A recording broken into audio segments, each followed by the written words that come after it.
Hello and welcome to Gardening Australia. We're well into spring and everywhere you look, there's so much to do and see. I'm here at Ivanhoe Park Botanic Garden. It's one of Sydney's hidden gems, a mini botanic garden tucked away in busy Manly. I'm lending a hand to the volunteer group who keep it all running. While I get into it, we've got a bucket load of stories for you to enjoy. Have you ever listened to a garden expert on the radio or read a regular column and wondered, what's their garden like? Well, today, we'll take a tour with a Perth legend and find out. I'm going to share the story of how one gifted plant has inspired this incredible collection, one which is watched keenly from all around the world. Are you ready for more diversity and an upgrade from your beginner indoor plants? I have some beautiful suggestions that will expand your horizons. They're still tough, but very lovable. And a year ago, this was a beautiful native patch in the front garden. But over winter, there were a few invaders. Now is the perfect time for a spring clean and some new plantings.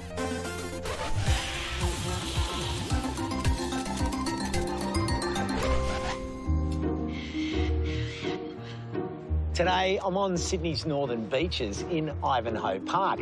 It's a great spot for a game of cricket, a bit of rugby, maybe some bowls, or even just a leisurely walk. But what if I told you it was hiding a secret, a hidden gem that most of the locals don't even know about? Just a stone's throw from the beach and surrounded by the hustle and bustle of modern Manly, this park was founded in 1884. Locals drive past and might notice the expanse of trees, but little do they know, those huge trees are hiding a pocket of heritage botanical treasures.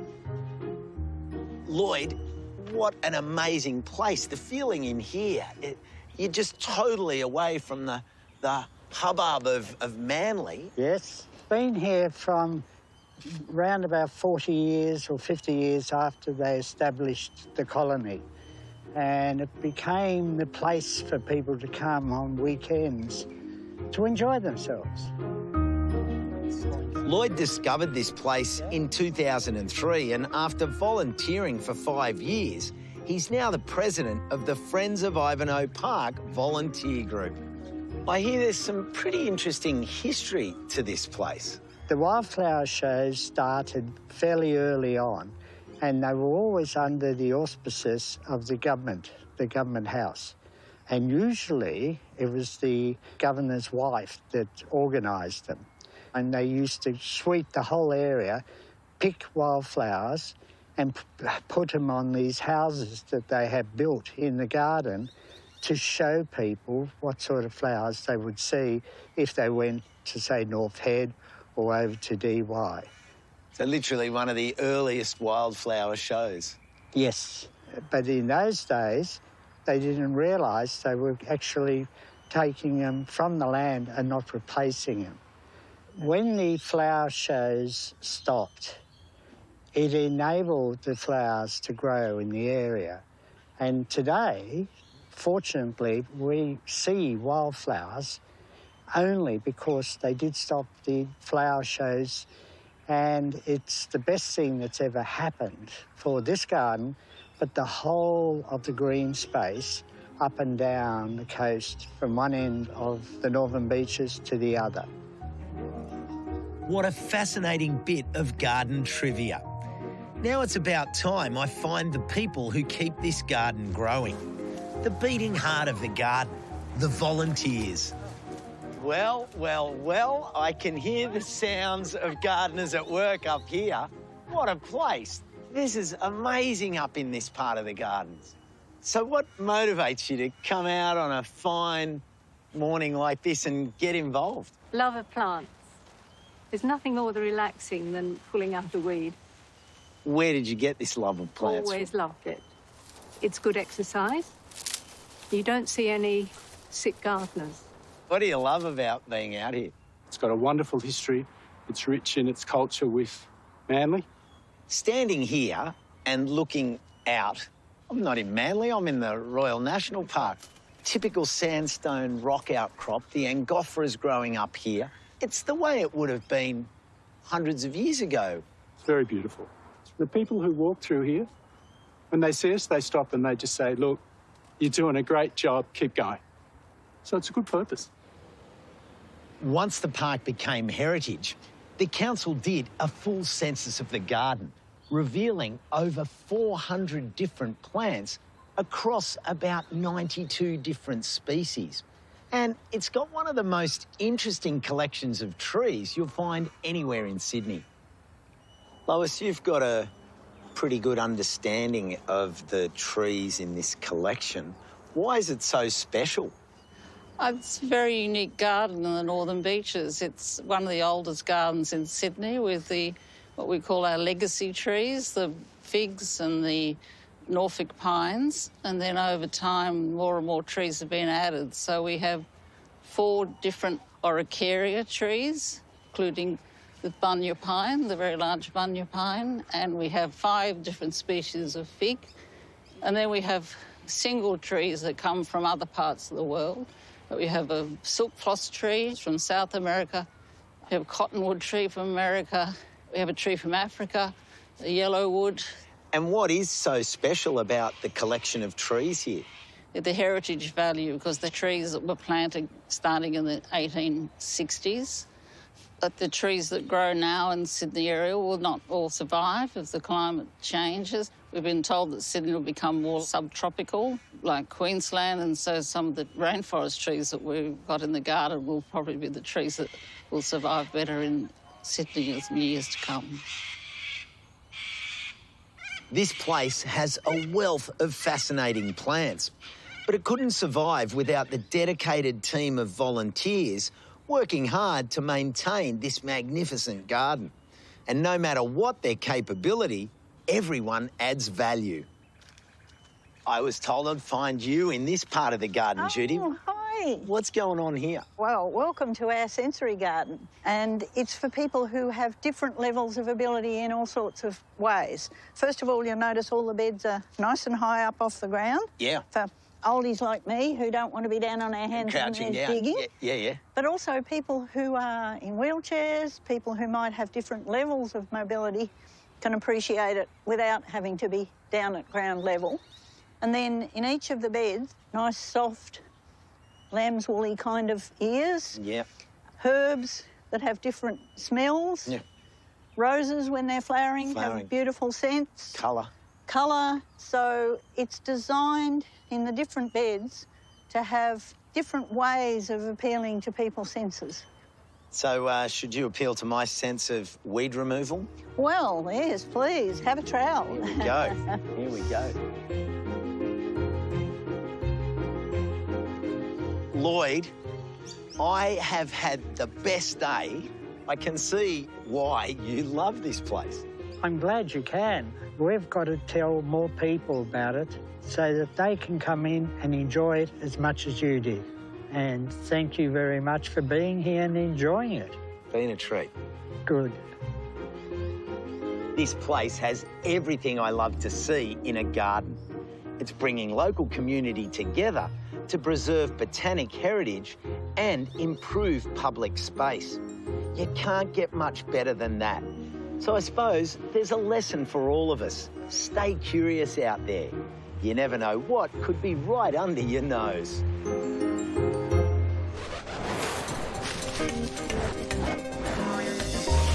How can you grow food when you don't have access to earth or even a pot?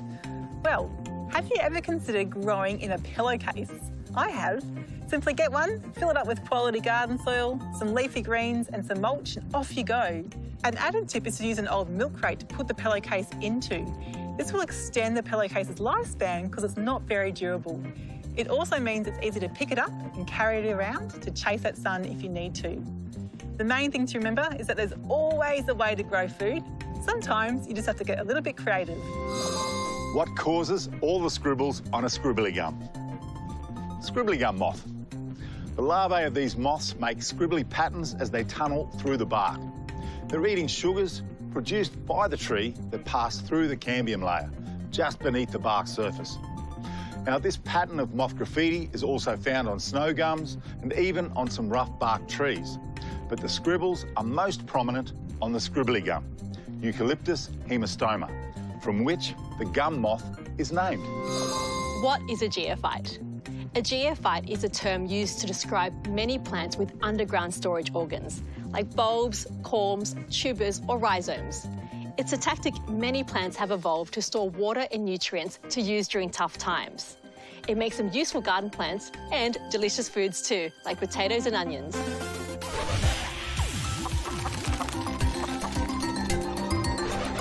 It doesn't matter if you're a newbie or a seasoned veteran.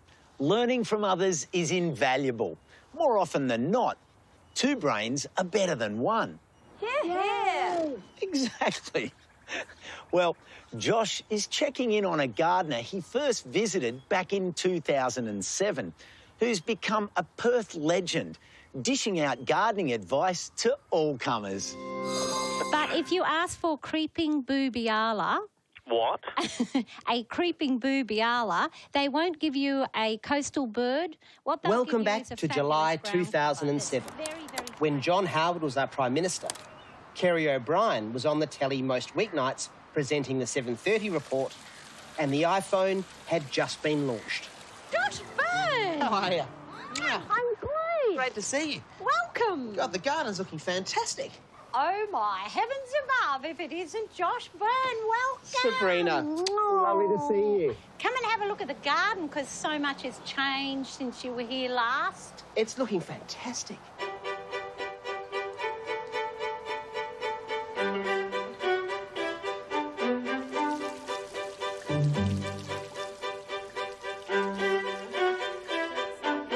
Yes, a lot has changed over the years. So finding a constant, thriving in amongst the shifting sands of time, is kind of reassuring. Have you ever been called a constant before? Well, I've been called lots of things over the years, Josh, usually with a few less syllables than that, though. Sabrina Hahn has been hosting Talkback Garden Radio on ABC Perth since the mid-1990s and started writing her regular gardening column in WA's main newspaper about a decade later. She's also a highly regarded landscape designer.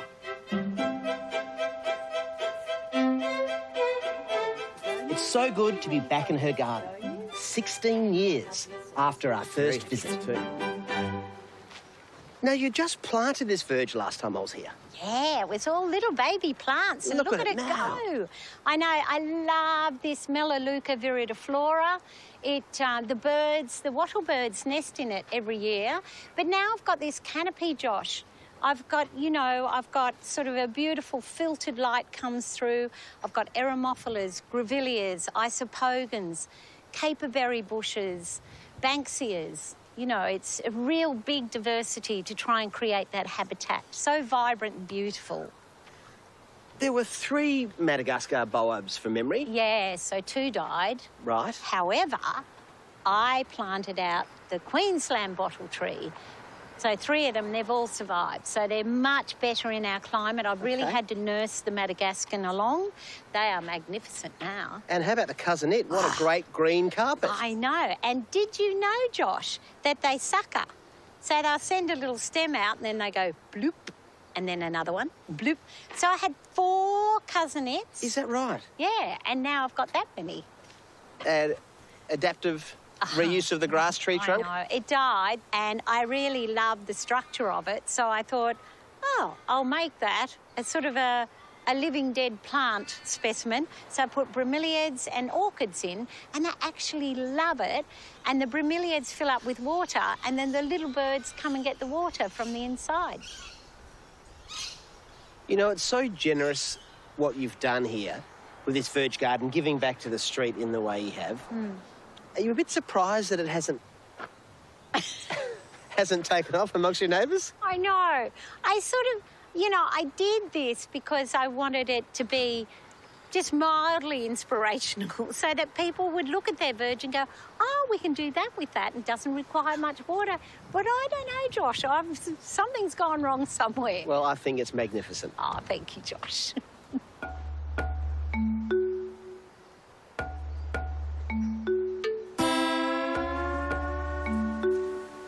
How lovely. tree canopy. I know, it's so good.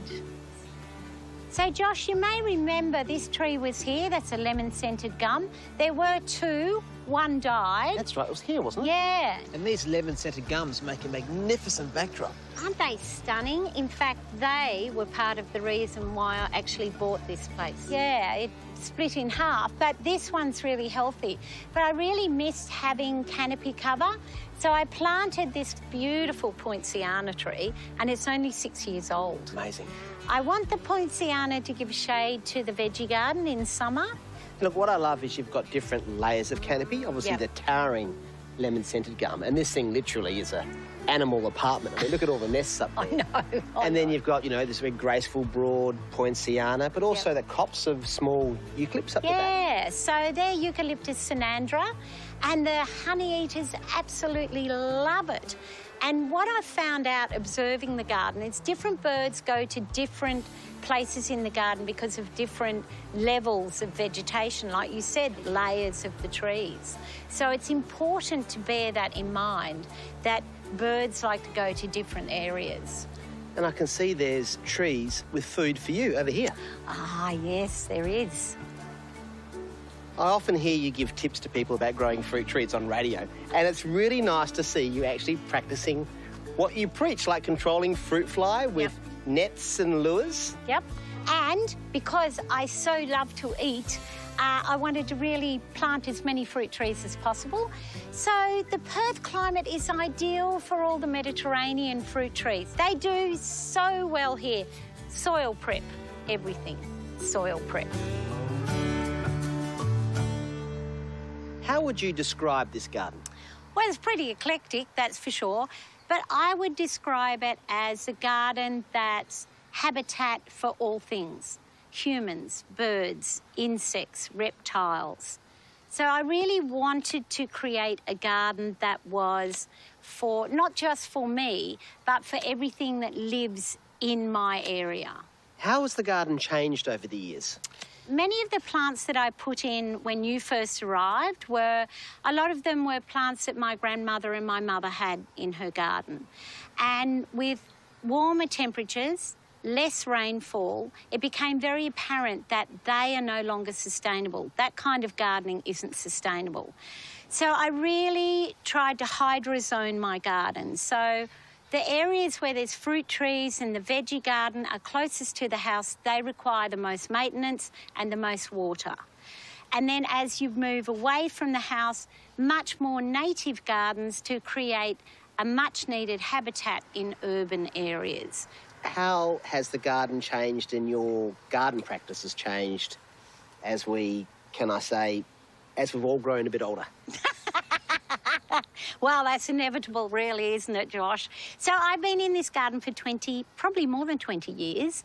Now, I am not, I know it's hard to believe, as agile and fit like an acrobat that I was 20 years ago. So I've had to make this garden manageable for me as I age, because I still want to be able to maintain my own garden. I still want to live in a house that's surrounded by a big garden. So a lot of the high maintenance stuff, like the pond that I had at the front, I just couldn't maintain that anymore. I put in a bit more paving, I put in, gravel so that the rainfall goes into the soil. And instead of big fruit trees, I get all my fruit trees on semi-dwarf rootstock now, because pruning is actually quite an arduous thing. So now I'm at a stage, rather than be doing the doing all the time, I actually want to sit in the garden. I want to be part of the garden. I want to feel like I'm part of the environment. So sitting is beautiful.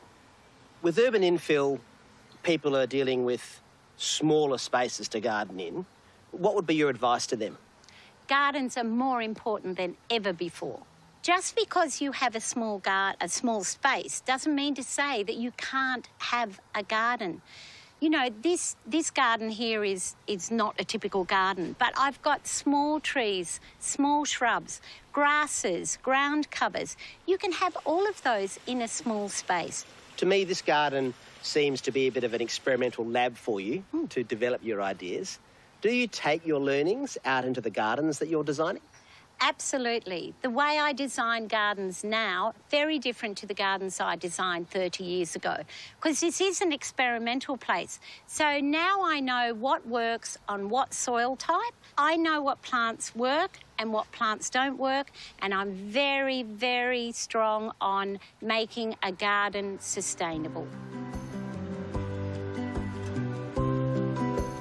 How important do you think it is for people like yourself with enormous experience and wisdom to keep sharing that on things like the radio and through your articles? I am still as passionate as I was when I started on ABC 30 years ago to get people to nurture nature. You know, COVID gave us a very good example of how important it is and how we are still very connected to nature, not just for mental health, but just to feel part of the world that we live in, to have a sense of place, to find peace, and to be part of something that's much bigger.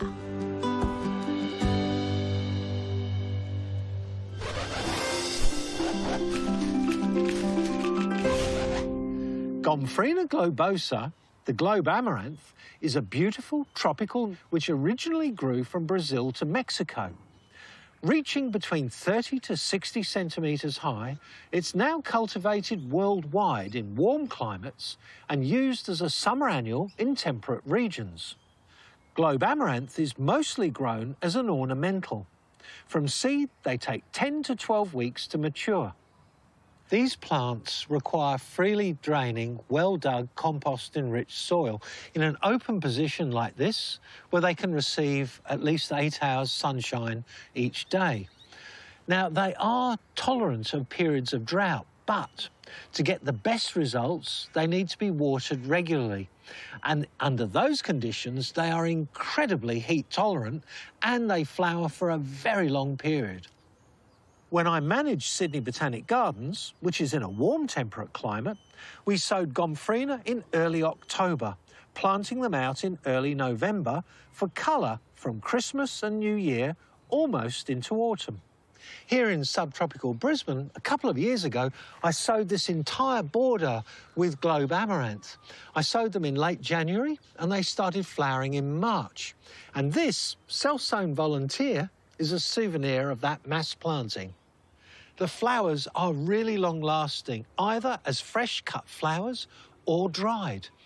And they make a really luminous tea. It's mild, and it goes really well with lime juice and honey. Gomphrena is very effective in attracting a wide range of bee and butterfly species, as well as other beneficial insects, into your garden.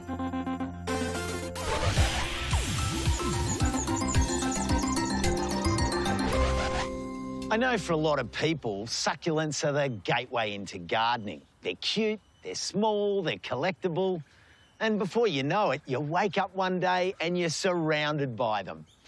Well, Millie's found a gardener who's growing a juicy collection. In a suburban backyard in Bendigo, a photo shoot is underway.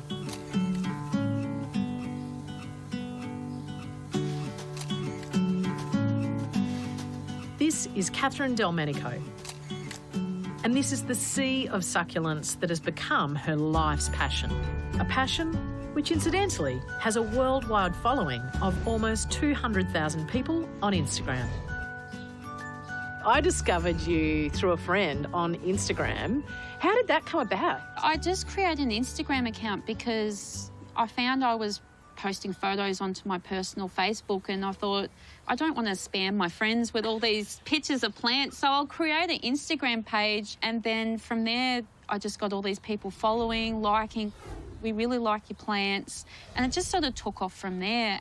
People think succulents is like one small group of plants, but there must be 100 different varieties here. There are so many different varieties, and the same varieties have so many different variations.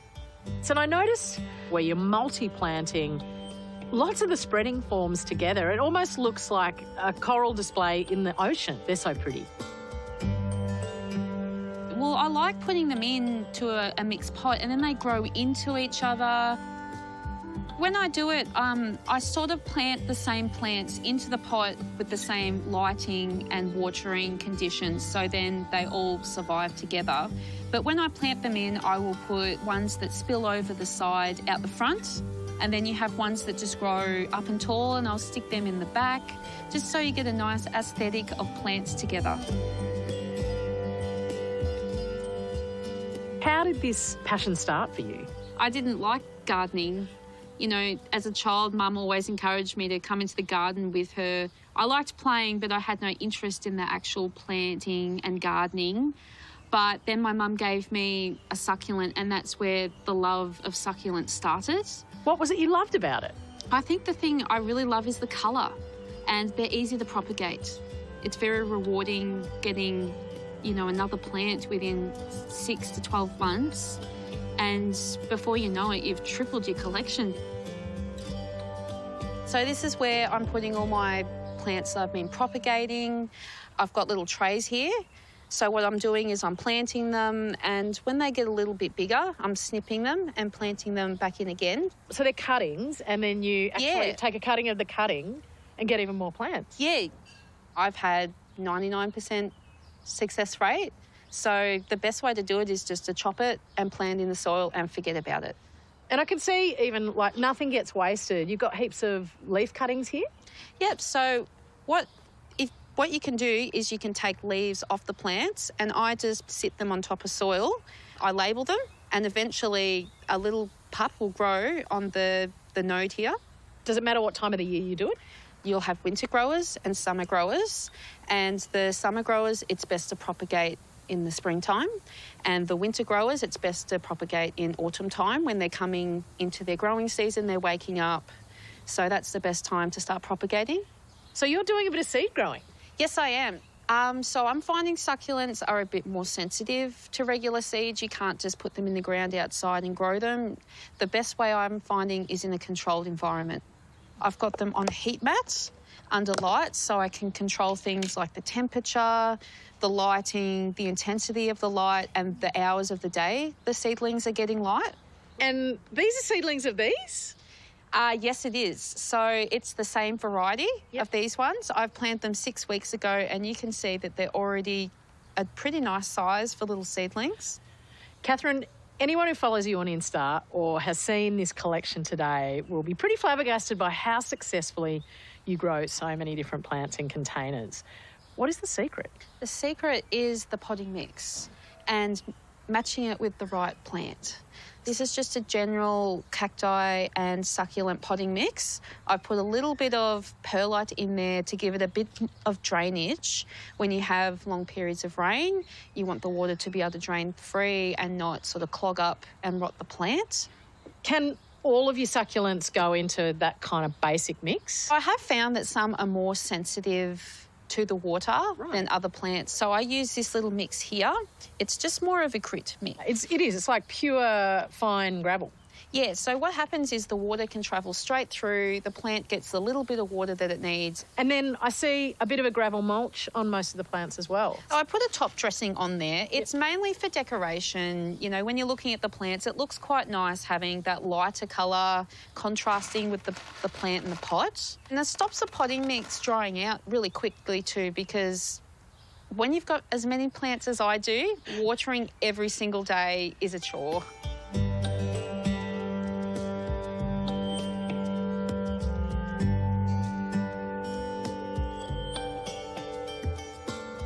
I love how you seem to be able to grow plants in anything.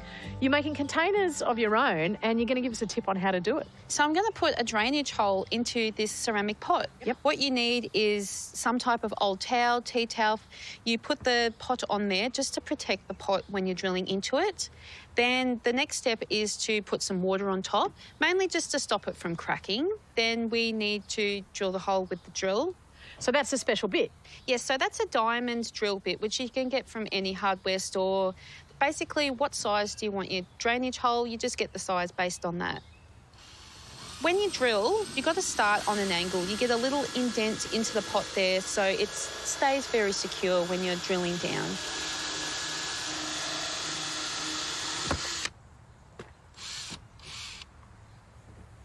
What are the things people ask the most?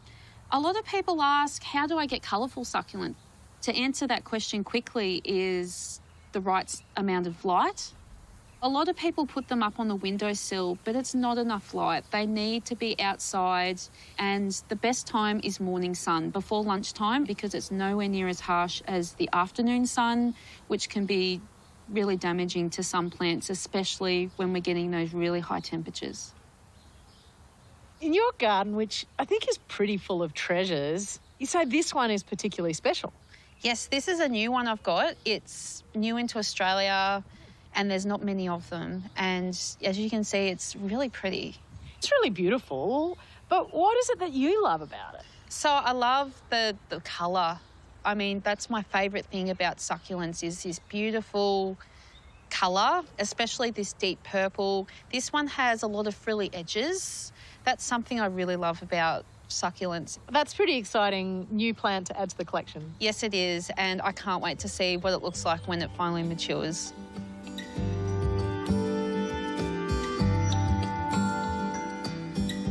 Do you know what I absolutely love about this garden? I mean, of course, it's actually really horticulturally accomplished and it is a great collection, but for me, it really shows us yet again that it doesn't matter what part of the plant world captures your interest and you choose to explore, it is going to be beautiful, it is going to be diverse, it's going to pique your curiosity and it's going to keep you gardening long into the future. Still to come on Gardening Australia, Jane reintroduces us to an old favourite. Clarence makes his bed, garden bed that is. And we meet the person who's been steering the ship for our National Botanic Garden.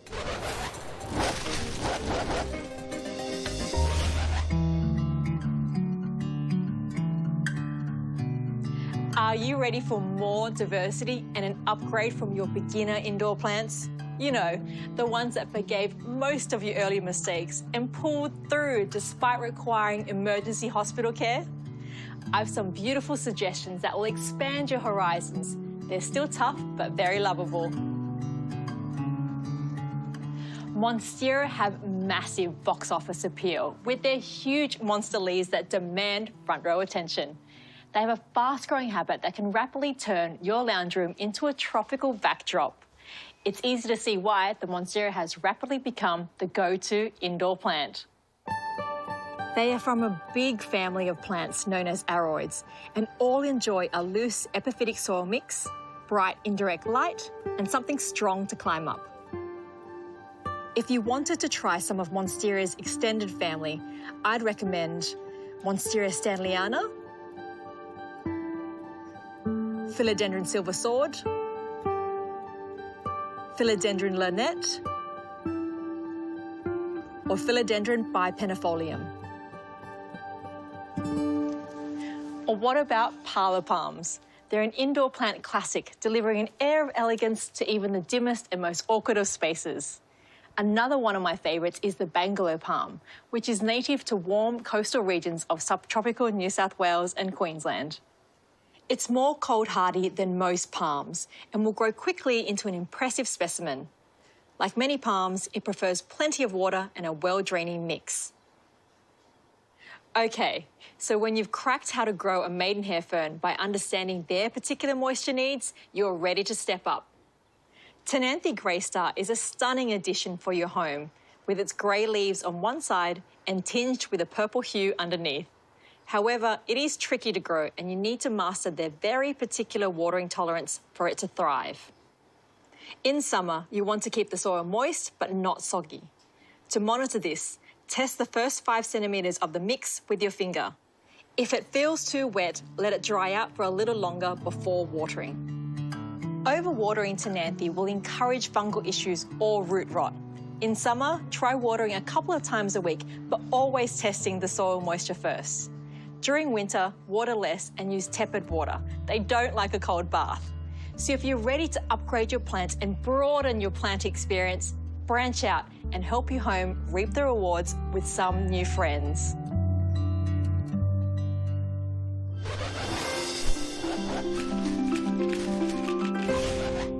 These are some of my favourite cottagey garden plants. They're called dianthus, or sometimes they're called clove pinks or just pinks. And there's many different varieties of them. This one is carnation or dianthus deltoides, and this one is the beautiful clove pink, a white variety, dianthus caryophyllus.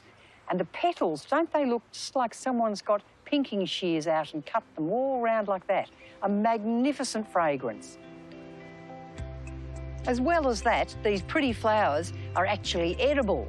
The carnation petals have a very sweet, spicy scent and have been used to flavour vinegar, sauces, and to decorate salads and drinks, cakes and desserts. These tough little perennial plants are well suited to our hot and dry climate, and they're just so easy to grow.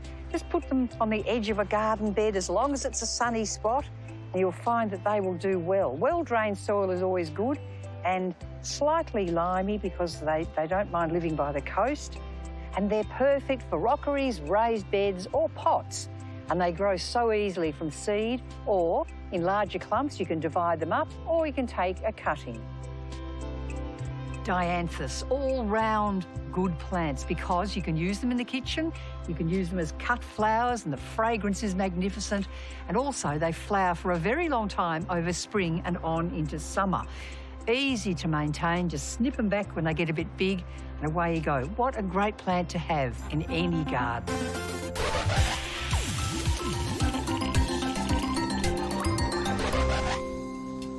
It doesn't take much to get a spot looking good again, does it? No, and this spot's really needed it. Yeah. But what about your place? Has it become a bit out of hand over the winter? A bit overgrown and unkempt? Well, Clarence knows the feeling, and he's going to show us how to tidy up and get your garden beds going again. I think we're getting on top of it here. And that's going to look fantastic. We've all got those areas in our garden that have gone a bit wild over winter. A year ago, I planted this out as a beautiful native bed.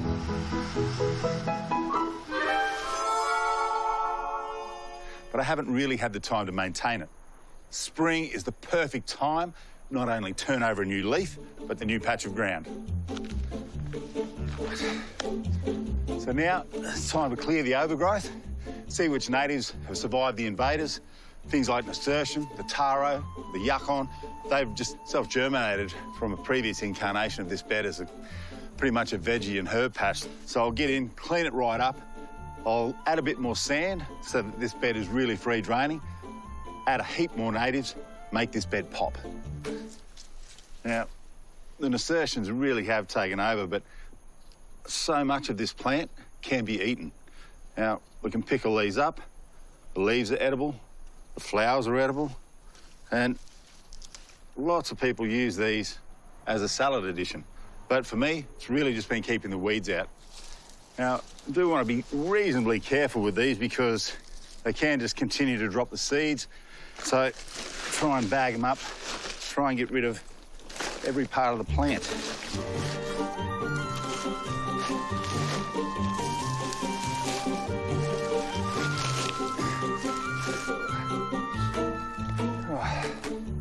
Now, one of the other plants that has popped up was yucca, and it's a South American staple that has a gorgeous sunflower-like flower, but it's got these edible tubers under the ground, which they are very tasty, and yucca basically translates to water. So it is a beautiful, it's almost like a melon, but you can use it in pretty much any type of food, whether it's cooking it up as a vegetable, using it as a dessert, or just eating it raw. They are tasty. It's used quite a bit here in Australia, but be careful that it isn't an environmental weed in your area, and be sure to keep it in your own garden. Now, one of the other plants is taro, a staple in the Pacific Islands. Beautiful, beautiful root vegetable. I grew up eating this as a kid, and it's just such a lovely baked vegetable. It's not mature enough to eat, so I'll take this fella out. I'll either pot it up or put it in the ground somewhere else. Soil quite rich and quite dense, so the sand give it a little bit more porosity, let the water through, a bit more free draining. right. Now, we've got a fantastic selection of natives here. We've got the Christmas bush over here. That's definitely going to go in. Pride of place over here. Midgeon. This is one beautiful fruit. You can hedge it. You can put a fair few of these in if you like, but I'm going to start with one. One of my favourites is Indigofera australis, the native indigo. Now, beautiful purple flower. This one's tiny, but it's already flowering. You can see here. Absolutely stunning plant once it gets up and nice and bushy. Lovely little prostrate bottle brush along the edge, along with the kangaroo paw that are already there. The last one will be these native violets. Bit of ground cover. That'll keep the weeds out. Hopefully keep the nasturtiums out this time around as well. Set out is important when you're doing a garden design. Get your plants in place before you start digging holes. I'm a big fan of native grasses. Wallaby grass. Not all birds and insects and animals that visit your garden are looking for nectar. Some of them are looking for grass seed. And they're a great addition to any garden. This is a little native gardenia. We'll chuck that in. Bit of yellow amongst the purple. That'll give a nice spread, bit of colour, bit of form. Christmas bush, nice big tree in the corner. Lovely low bottle brushes, the midgeons, and the kangaroo paw popping out in between the existing frangipanis and that ground cover of native violet. Should look a treat. Pretty happy with the set out. I'll start getting some of these plants in the ground, starting with one of our grasses. There we go. Really good looking root ball in there. Get it down. I'm going to mulch this out, so I don't want to put it quite at ground level. Just get it up a little bit. So I'm going to allow a little bit of space for that mulch. Get him in the ground. I'll pop him in about here. Tuck him down here somewhere. A nice aspect.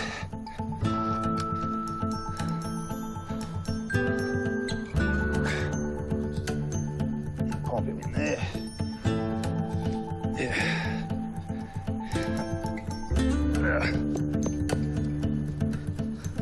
Last but not least, beautiful yellow gardenia.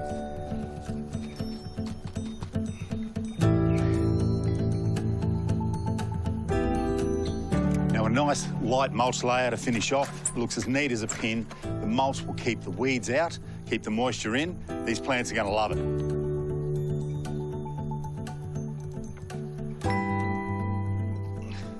This looks a treat. I'm very happy with the result. Now we've gone from what was a wildly overgrown winter spread to a nice spring clean, beautiful replant, and we all need a good drink of water after that. So give your new natives a good drink for the next couple of weeks.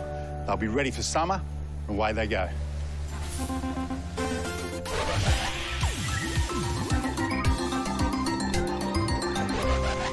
One of my absolute favourite places to visit is the Australian National Botanic Gardens in Canberra. They showcase and research plant communities from all over Australia. Great minds working out how plants tick. Our next story is with a woman who's spent over a decade leading this important work.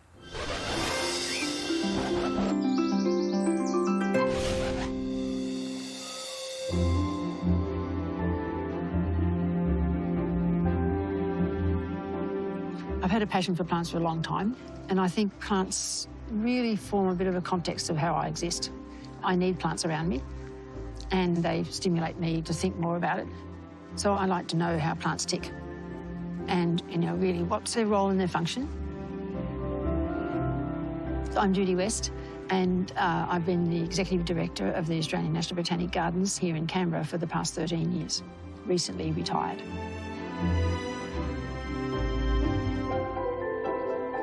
So we have a particular task in terms of trying to represent the Australian flora, which is a lot of plants to grow in one place. And that's part of what we've tried to do over time, is to actually have a really good collection, a representation of the flora. And so we have many of the ecosystems represented, like a woodland. And the Red Centre Garden really represents sort of the Central Australian deserts. Everybody is always amazed that we have something representing an ecosystem like the rainforests of Queensland right down to Tasmania. And part of what we do here is obviously we have a lot of schools visiting and try to inject, I guess, knowledge of plants into what children are learning now and be inspired by plants. Look at the leaves like this, like a fan leaf. You see that? Looks a bit like a field vegetation. Oh, yeah, it looks a bit like it. So I grew up on the land in a place called Harden in New South Wales. I took part in much of the activities on the farm. I think most of my early learning of plants was probably from osmosis rather than thinking I was learning from them at the time. But that's had a great influence on me in terms of even going into a botanical career, I think. My early parts of my career were very active in South Australia, especially when I was doing my PhD. I travelled just about almost all over Australia working. It's hard work, but it was fantastic and very privileged. I myself have had a career of working on plants that some of which others would regard as scungy. Some of them are succulents. Calandrinia itself as a group is probably underrated, unrecognised to some extent. Australia has a diversity of these about 35 species of Calandrinia. Basically, they're very small plants. Some of the genus in Calandrinia, the species that are small ones, are actually holding together salt lakes in Western Australia. So they're in salt pans, they are excreting salt. They're ecosystem engineers, basically, in the landscape. So they're able to contain the soils, keep salts in the area.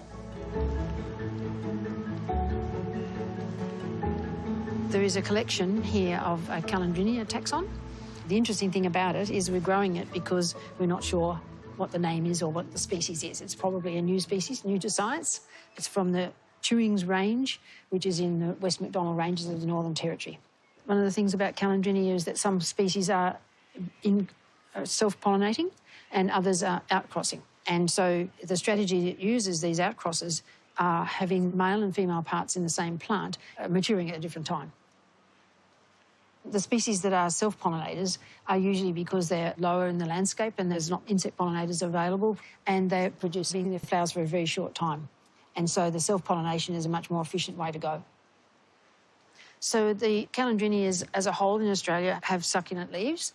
That's how they're obviously maintaining their water capacity as well. And this has got quite a strong stem here too.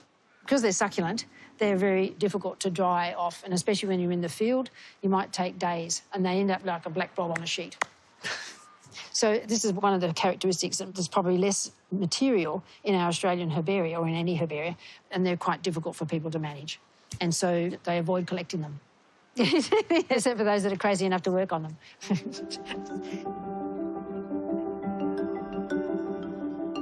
So the Australian National Herbarium works closely with the Australian National Botanic Gardens. The herbarium represents and has a collection of 1.2 million specimens, which is a wonderful basis of verification of what the species are.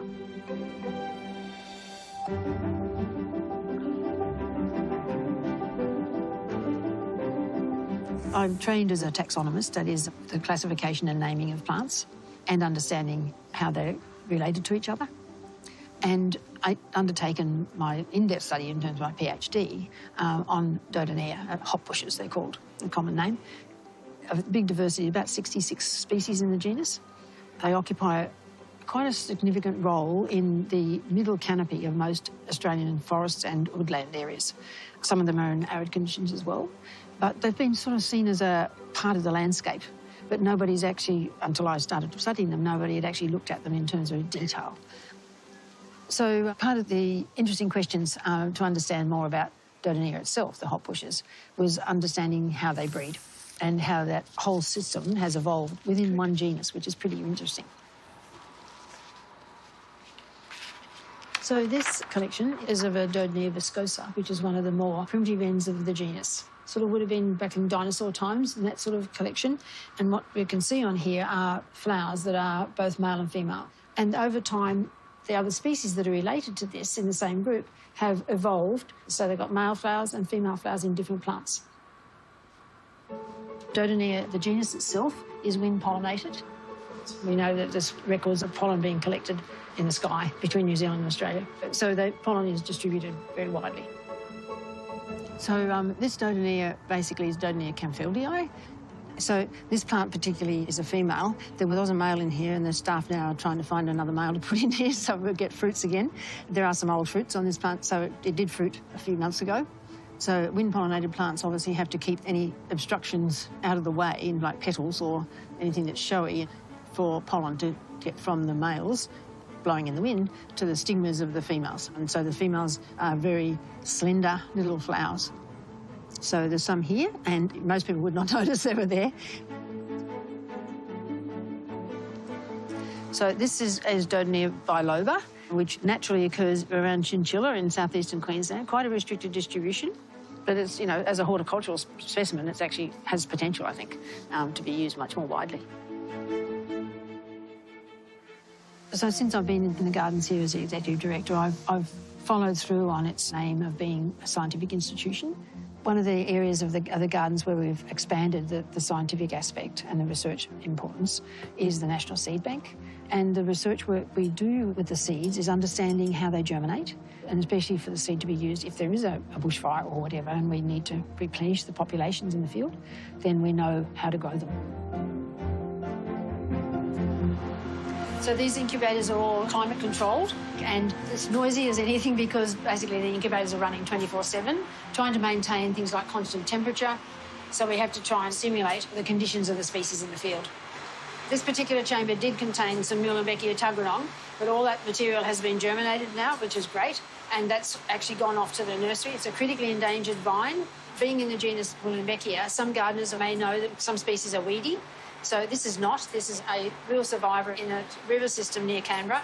And at the nursery, they've been able to propagate from those plants, from the germinants here, into full-grown plants. So quite a success story.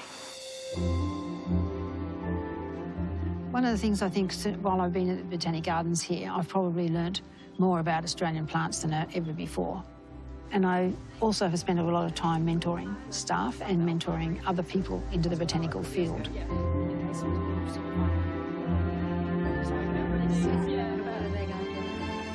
And what's happened here in these Botanic Gardens has been a wonderful place to work.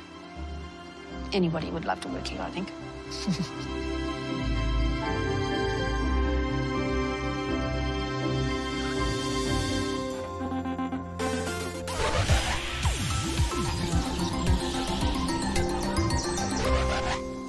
Have a look around. There's plenty that needs doing, and no one knows better than these volunteers. Pruning, weeding, mulching, raking, and that's just the start. They've got plenty on their plate here, but what about you at your place? I've got just the thing. Your job's for the weekend.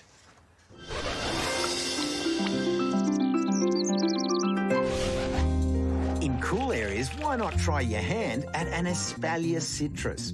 Remove branches growing towards the back of the tree before attaching side branches to a trellis. Keep them happy with a monthly feed. Sow summer tomato seeds in a climate-controlled hothouse or windowsill. In 6 weeks' time, when the chill eases off, seedlings with 2 true leaves will be ready to plant outdoors. Dormant rhododendrons can benefit from careful shaping now. Cut select stems back to an emerging node, feed and mulch to assist recovery, and they'll soon produce a whole new world. In warm, temperate areas, give Mungelwurzel a try.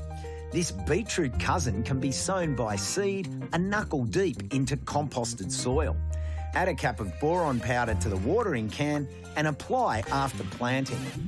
Autumn-sown sweet peas can be picked for vases now. Harvest frequently to prolong blooming, and for a longer vase life indoors, pick stems with at least 2 unopened flower buds at the tip. Lacebugs will start appearing on your azaleas soon, sucking out sap and causing mottling on the leaves. Check for sticky black egg deposits on the underside of leaves and spray with horticultural oil. In subtropical areas, soil that dries out is harder to re-wet. Plunge dry hanging baskets into a bucket of water with an organic wetting agent. Water daily and cover with light mulch to protect from wind evaporation. Enclose veggie beds with borders of straw bales to protect plants from windy weather. The worms will love the organic material breaking down, providing on-site compost for your plants. Blue sage, or eranthemum, is adding swathes of near true blue colour to the garden now. Keep soil moist for best blooms and give it a healthy trim after flowering. In tropical areas, harvest herbs to make a pesto. Pinching out tips of basil leaves and flowering heads regularly will encourage bushier growth. Or why not get creative with dill, coriander, parsley, or even mackerel lime pesto. Summer snapdragon or angelonia add a pleasant scent and colour to long hot summers. Sow seeds lightly and keep uncovered as they germinate best in the sunlight.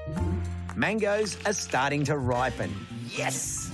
You'll know it's ready to harvest when the stem snaps easily with a tug. Leave a 5 centimetre length stem to avoid sap leakage, which can burn your skin and nearby fruits. In arid areas, heat things up by planting chilli seeds in a bright sunny spot. Add a bit of compost to get them cranking. There's plenty of varieties to suit your taste, from mild to wild. When life gives you lemons, show them some love. Citrus trees are at their peak this time of year and will appreciate a boost of nutrient-rich compost and a foliage spray to keep them coming. What about a watermelon? Mound up soil to assist in drainage and sow watermelon seeds about a finger length deep.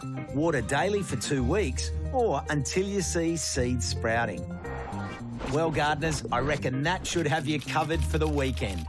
We've got heaps more ideas on what to do this weekend in our free newsletter. Sign up via our website.